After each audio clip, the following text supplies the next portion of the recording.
Le Japon est le pays le mieux préparé aux tremblements de terre au monde. Alors pourquoi dépense-t-il 67 milliards de dollars pour un plan de secours? Parce que Tokyo n'est pas seulement la capitale du Japon, c'est l'une des villes les plus importantes de la planète. Si elle s'effondre, les conséquences ne s'arrêteront pas aux frontières du Japon. Elles se répercuteront sur l'économie mondiale, briseront les chaînes d'approvisionnement et affecteront des millions de vies à travers le monde. C'est pourquoi le Japon s'empresse de construire une capitale de repli, avant que la bombe à retardement sous Tokyo n'explose. Mais combien de temps nous reste-t-il? Le Japon est déjà célèbre pour se trouver sur la ceinture de feu, mais juste au large de ses côtes se trouve la fosse de Nankai, longue de 600 miles. Les forces qui s'y exercent sont si puissantes que les experts avertissent qu'elles provoquent un méga séisme environ tous les 100 à 150 ans. Et ils surviennent généralement par paires. La dernière fois que 2 méga-séismes de subduction se sont produits coup sur coup, c'était en 1944 et 1946. Nous n'avons pas encore atteint la barre des 100 ans, mais nous n'en sommes pas loin. Le comité sismologique du Japon avertit qu'il y a entre 60 et 90% de chances qu'un prochain séisme massif de la fosse de Nankai se produise dans les 30 prochaines années. Ainsi, le gouvernement japonais se prépare non seulement au pire, mais aussi à l'inévitable, un méga-séisme qui frappera Tokyo. Les dégâts seraient inimaginables. En avril 2026, les autorités ont prédit qu'un méga-séisme pourrait déclencher un tsunami de plus de 20 mètres de haut. Tokyo et les préfectures environnantes seraient sur son passage, et cela entraînerait au moins 300 000 morts. Et cela, malgré toutes les méthodes actuelles de préparation au séisme du Japon. Les dégâts économiques atteindraient au moins 1500 milliards de dollars.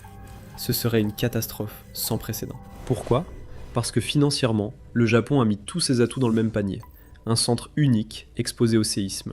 14 millions de personnes vivent à Tokyo, et 33,4 millions d'autres se trouvent dans la région métropolitaine environnante. C'est la région métropolitaine la plus peuplée du monde. Le Japon est actuellement la 4e économie mondiale, avec un PIB de 4,2 billions de dollars en 2025. Elle compte parmi les plus grands nombres d'automobiles, de l'électronique, de la technologie et de la robotique. Et le siège de plus de la moitié de ces grandes entreprises se trouve à Tokyo. La concentration du pouvoir économique à Tokyo est telle qu'elle génère 1,1 billion de dollars chaque année. C'est l'équivalent du PIB des Pays-Bas. Pour vous donner une idée, si la région métropolitaine de Tokyo était un pays, elle se classerait au 18e rang mondial en termes de PIB. C'est un immense centre de pouvoir financier, et il est extrêmement vulnérable.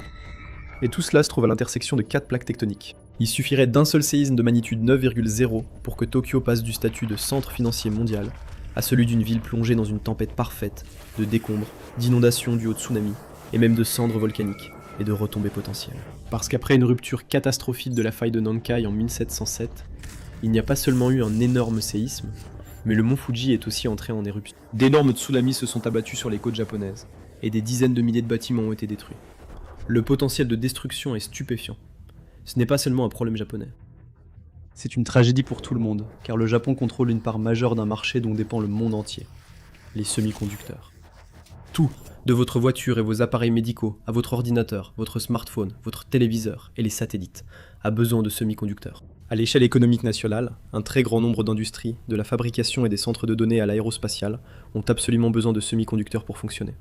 Et c'est là que le Japon entre en jeu. Le pays ne contrôle peut-être plus les 50% du marché mondial des semi-conducteurs, comme dans les années 80. Mais une énorme quantité de matériaux pour les puces est toujours fabriquée au Japon. Le Japon détient plus de la moitié de la part de marché mondial des photorésistes et des tranches de silicium. Il détient également 88% de la part de marché mondial des codeurs et développeurs de semi-conducteurs. Puisque la majorité de l'activité économique japonaise est concentrée à Tokyo, un méga-séisme serait désastreux pour les habitants et paralyserait l'économie mondiale. Personne n'a estimé l'ampleur qu'aurait une perturbation de l'approvisionnement en matériaux pour semi-conducteurs au Japon sur le reste du monde en termes de chiffres absolus. Mais la chaîne d'approvisionnement serait certainement fortement impactée. Comme le Japon contrôle une part aussi massive du marché mondial des semi-conducteurs, remplacer son approvisionnement perdu serait presque impossible du jour au lendemain. Le reste du monde pourrait-il même suivre le rythme? La réponse se trouve peut-être dans ce qui s'est passé auparavant. En 2011, un tremblement de terre dévastateur de magnitude 9,0 a frappé la région de Tohoku, au Japon. Même s'il s'agit d'une région du Japon beaucoup moins densément peuplée et moins puissante financièrement, elle abrite tout de même une partie de la fabrication technologique japonaise. L'une des plus grandes victimes technologiques du séisme a été la mémoire flash NAND, un composant essentiel pour les iPads, iPhone, cartes SD, tablettes et bien d'autres appareils. Le séisme a provoqué une panne de courant dans une usine de production de Toshiba, l'entreprise qui détient 35% du marché mondial de la mémoire flash NAND. Bien qu'il ne s'agisse que d'une coupure de courant de courte durée, cela a entraîné une baisse de 20% de la production de mémoire flash NAND pendant les 2 mois suivants. Un autre produit technologique, les puces DRAM, a également été impacté par le séisme de Tohoku. 3 usines de fabrication de plaquettes de silicium au Japon ont été gravement endommagées ou mises hors tension par le séisme. Presque immédiatement, les prix des puces DRAM ont augmenté de 7%. L'impact d'un méga séisme à Tokyo sur l'industrie technologique, y compris l'approvisionnement mondial et les prix, serait 1000 fois pire que ces exemples. Malheureusement, les conséquences financières ne s'arrêteraient pas là. En 1989, l'analyste financier Michael Lewis avait averti qu'un séisme à Tokyo pourrait déclencher un krach boursier mondial. Tout cela à cause de certaines réalités financières du système japonais, dont peu de gens parlent ou même se rendent compte. Seulement, environ 37% des ménages de Tokyo ont une assurance contre les tremblements de terre. Cela peut sembler couvrir une grande partie des dégâts causés par un séisme, mais ce n'est même pas le cas. C'est parce que la couverture commerciale de cet encas, 20% de la valeur assurée d'un bien immobilier. Un rapport national sur la préparation financière des entreprises japonaises face aux catastrophes naturelles a révélé que ces conditions créent le plus grand déficit de protection parmi toutes les régions sujettes aux tremblements de terre dans le monde. Alors, comment les 659 milliards de dollars de titres étrangers du Japon sont-ils liés à ça ? En 2022, Nigel Winspear, un expert international en modélisation des catastrophes, a décidé de tester l'effet du Japon sur les marchés boursiers mondiaux. Fait déprimant, son analyse a révélé que le risque identifié par Michael Lewis en 1989 reste très réel. Le rapport de Winspear a montré que dans le cas d'un séisme de magnitude 7,9 dans la région du Kanto, ce qui n'est même pas la magnitude maximale que prédisent les scientifiques, les banques japonaises auraient besoin d'environ 690 milliards de dollars pour répondre aux demandes de retrait. Voici une question. Si 2 personnes investissent la même somme, pourquoi l'une réussit-elle souvent mieux ? Ce n'est pas une question de chance. Tout commence par 2 mythes, auxquels des millions d'investisseurs croient encore. Démystifions-les avec le sponsor d'aujourd'hui, Mintos. Mythe numéro 1. Les actions sont le seul moyen de faire croître régulièrement votre épargne. Eh bien, les actions sont volatiles. Le S&P 500 américain connaît de fortes baisses chaque année. Et en 2025, il a chuté de près de 19% avant de se redresser. Cela peut être stressant et amener de nombreux investisseurs à faire des erreurs coûteuses, sous le coup de l'émotion. Mythe numéro 2. Les actifs à revenus fixes sont compliqués et ne sont pas destinés aux investisseurs ordinaires. En réalité, investir dans le revenu fixe est plus simple que vous ne le pensez. Le marché européen de l'investissement alternatif pour les particuliers a presque doublé en seulement 5 ans. C'est là que Mintos entre en jeu. Mintos est une plateforme facile à utiliser qui vous permet d'investir dans des prêts, des obligations et de l'immobilier en seulement quelques clics. L'objectif est simple. Gagnez un revenu régulier sans dépendre des hauts et des bas du marché boursier et répartissez les risques. Les prêts sur Mintos ont offert un rendement net annuel moyen de 8,8% depuis 2015, ce qui est supérieur à un compte d'épargne. Mintos a été fondé en 2014 et compte plus de 700 000 investisseurs à travers l'Europe, gérant plus de 800 millions d'euros d'actifs pour les investisseurs. Investissez dès 50 € avec une gestion automatisée ou gardez le contrôle total. Pour recevoir un bonus de bienvenue exclusif, scannez le code QR ou cliquez sur le lien dans la description. Voilà, c'est fait. 2 mythes sur l'investissement ont été démystifiés. Investissez dès aujourd'hui avec Mintos. Cela est en partie dû à l'énorme déficit de protection auquel sont confrontés les propriétaires japonais. Ils retireraient immédiatement leurs dépôts bancaires pour payer les réparations et la reconstruction. Mais pour les banques, une demande de retrait aussi massive provoquerait immédiatement une crise de liquidité. Pendant l'un des pires moments possibles, la bourse serait fermée, peut-être pendant des semaines. Le marché obligataire national se figerait, car les banques passeraient de l'achat d'obligations à la vente du plus grand nombre possible. Les banques japonaises n'auraient plus qu'une seule option pour obtenir rapidement des liquidités: vendre des titres étrangers. Les 659 milliards de dollars qu'elles détiennent suffisent presque à couvrir les 690 milliards de dollars de demandes de retrait potentielles. Ce qui signifie que les banques japonaises devraient tout vendre rapidement. Les marchés américains et européens seraient inondés d'ordres de vente. Les prix mondiaux des actions et des obligations américaines et européennes s'effondreraient, et c'est un problème majeur. Le Japon est le plus grand créancier du gouvernement américain. Il détient 1200 milliards de dollars en titres du trésor américain. Les acheteurs seraient ébranlés en voyant un effondrement de ce genre. Cela créerait encore plus de tensions sur les marchés financiers, augmentant la possibilité très réelle d'un krach boursier mondial. Le plus effrayant, c'est que ce n'est même pas le pire scénario. Voici le résultat d'un séisme potentiel de magnitude 7,9 dans la région du Kanto. Mais le gouvernement japonais a déclaré qu'il y a 70 à 80% de chances qu'un séisme d'une magnitude comprise entre 8,0 et 9,0 se produise dans les 30 prochaines années. Le rapport de Winspear a révélé que dans ce pire scénario, la région du Kanto subirait 3000 milliards de dollars de dégâts matériels et 4500 milliards de dollars de pertes économiques totales. Tous ces dégâts ne prennent même pas en compte un problème encore plus important, les répercussions politiques. Parce qu'en plus d'être la puissance économique du Japon, Tokyo est à lui seul le siège du gouvernement et du pouvoir politique.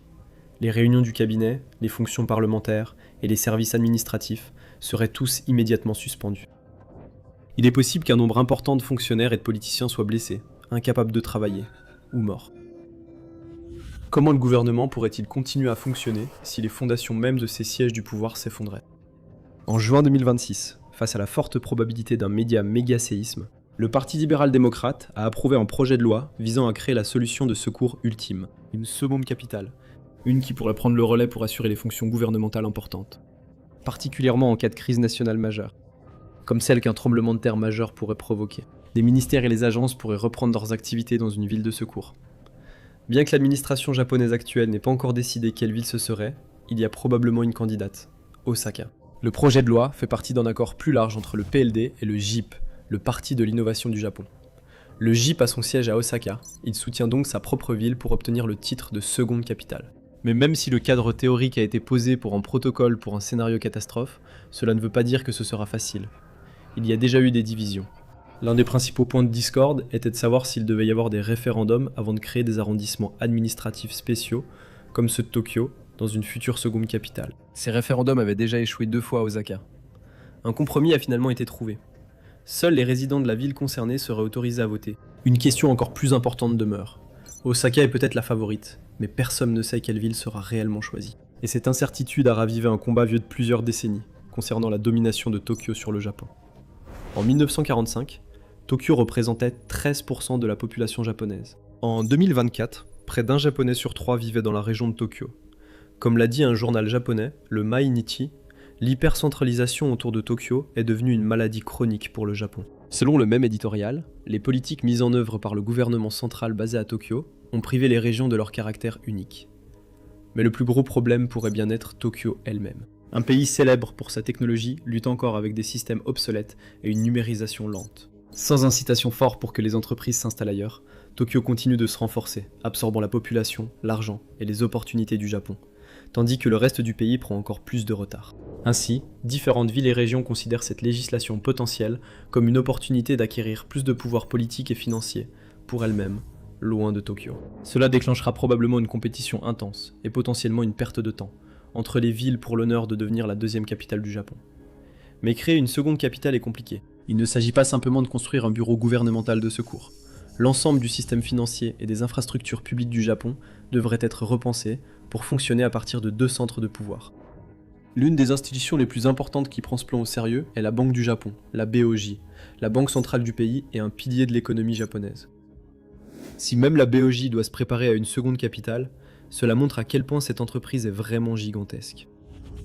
Son siège actuel se trouve à Tokyo, mais depuis les années 2000, la BOJ élabore des plans d'urgence au cas où il y aurait une panne de courant totale au siège, ou, pire encore, sa destruction totale.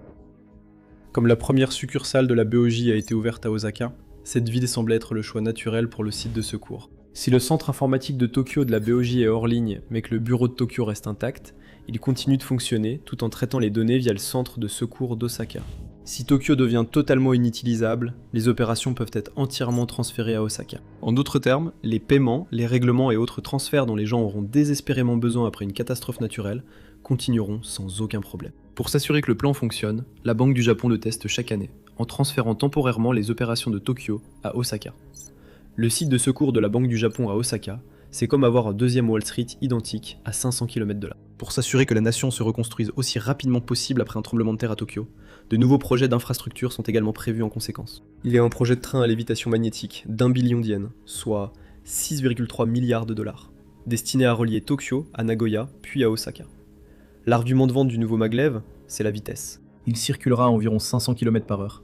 C'est 50% plus rapide que le Shinkansen actuel. Le trajet Tokyo-Osaka ne prendrait que 67 minutes au total. En comparaison, le trajet de Tokyo à Osaka, en train à grande vitesse, aujourd'hui, prend environ 2h30. Mais la construction de la ligne n'a pas été conçue uniquement pour la vitesse. Elle est également conçue comme une solution de secours, un système de transport redondant pour l'actuel train à grande vitesse entre Tokyo et Osaka. En effet, Le trajet actuel du Shinkansen entre les deux villes longe la côte pacifique. Il est considéré comme très vulnérable à un séisme lié à la fosse de Nankai et au tsunami qui pourrait s'en suivre. En revanche, 90% de la ligne à sustentation magnétique passe par des tunnels dans les montagnes. Cela élimine presque totalement la vulnérabilité du train à sustentation magnétique face au tsunami. Cela place également la ligne plus loin de la fosse de Nankai. La conception du train à sustentation magnétique et de ses rails rend également le déraillement dû à un séisme beaucoup moins probable. Le train lévite au-dessus de la voie, au lieu de reposer sur des rails. S'il est écarté de sa voie, il subit une force magnétique encore plus forte, qui le ramène en place. Donc sur le papier, le Japon semble prêt. Le gouvernement, la banque centrale et les infrastructures critiques mettent tous en place des systèmes de secours pour survivre à un méga séisme à Tokyo, afin de maintenir le pays en fonctionnement, même après une catastrophe d'ampleur exceptionnelle. Mais ensuite, si on regarde de plus près, car derrière ces préparatifs impressionnants se cache une faiblesse majeure. Certains des services les plus importants dont le Japon dépendrait après une catastrophe n'ont toujours pas de plan de secours concret. En tête de liste, la question de savoir comment le Premier ministre dirigerait réellement le pays depuis Osaka, car le plan pour le faire est vague, non testé et peu susceptible de fonctionner. La première ministre japonaise Sanae Takaichi a accepté le plan de seconde capitale pour le Japon, lorsqu'elle cherchait désespérément à former une coalition pour son parti, afin que le PLD puisse rester au pouvoir. Elle avait besoin du soutien du JIP, c'est ainsi que le plan visant à faire d'une ville, probablement Osaka, une capitale de secours pour le Japon a été élaboré. Mais même si Takaichi a approuvé le projet de loi à l'été 2026, il n'a pas encore été adopté par la Chambre haute. En fait, la date limite pour les délibérations a déjà été repoussée, donc le projet de loi en lui-même ne garantit pas grand-chose non plus. Les experts en politique japonaise ne pensent pas que Takaichi soit réellement prêt à transférer le pouvoir réel de Tokyo à Osaka. Le professeur de relations internationales Stephen Nagy déclare: le JIP est un parti régional. Il a une vision d'un Japon plus décentralisé, qui contribuerait à la croissance économique d'Osaka. Il y a aussi une dimension symbolique à déplacer une partie du pouvoir hors de Tokyo. Rien de tout cela n'attire le PLD. Osaka est aussi généralement plus libéral, ce qui dérange le PLD. Comme le dit ensuite Stéphane Nagy, le PLD n'a aucune intention de diluer ses propres pouvoirs. La législation actuellement en cours d'adoption par les organes législatifs du Japon fixe également des limites au pouvoir potentiel d'une seconde capitale. Elle garantit que la ville choisie fonctionnera comme une solution de secours fonctionnelle, et non comme une véritable seconde capitale. Bien que cela puisse être la solution la plus pratique et la plus abordable, cela met en évidence la plus grande faiblesse du plan. Osaka pourrait permettre au gouvernement de continuer à fonctionner en cas d'urgence, mais elle n'a jamais été conçue pour devenir un centre de pouvoir permanent. Le Japon n'a toujours pas de véritable vision à long terme pour gouverner depuis un autre endroit que Tokyo. Même les plans à court terme n'ont pas encore été clairement définis et codifiés. Il n'existe aucune stratégie élaborée sur la façon dont un Premier ministre pourrait réellement diriger le gouvernement depuis un autre endroit que Tokyo. Et les difficultés à le faire seraient immenses pour n'importe quel gouvernement, mais particulièrement pour le Japon, en raison de certaines de ses particularités administratives. Que se passe-t-il pour les personnes qui font fonctionner le pays? Si les politiciens, les fonctionnaires et les principaux administrateurs sont tués ou blessés, comment le Japon les remplacerait-il? Et comment des milliers de membres du personnel seraient-ils déplacés de Tokyo à Osaka avec un préavis aussi court? En théorie, le nouveau maglev pourrait aider, mais ce système de train révolutionnaire ne devrait pas commencer à fonctionner avant au moins 2036. Et même ce calendrier reste incertain après des années de retard. Donc si le méga-séisme de Tokyo se produit avant cette date, le Japon fait face à une question terrifiante. Comment déplacer un gouvernement lorsque la liaison la plus rapide sur laquelle vous comptiez n'existe pas encore? En supposant que le séisme ne frappe pas avant cette date, et cela sans même aborder le fait que le gouvernement et les entreprises du Japon sont étonnamment peu numérisés. Un transfert rapide des fonctions et de l'administration gouvernementale semble très improbable. La plupart des gens au Japon possèdent encore et ont besoin d'un sceau Anko, un tampon personnalisé gravé, utilisé pour les documents officiels à la place d'une signature. Une grande partie des affaires gouvernementales japonaises se fait encore sur papier.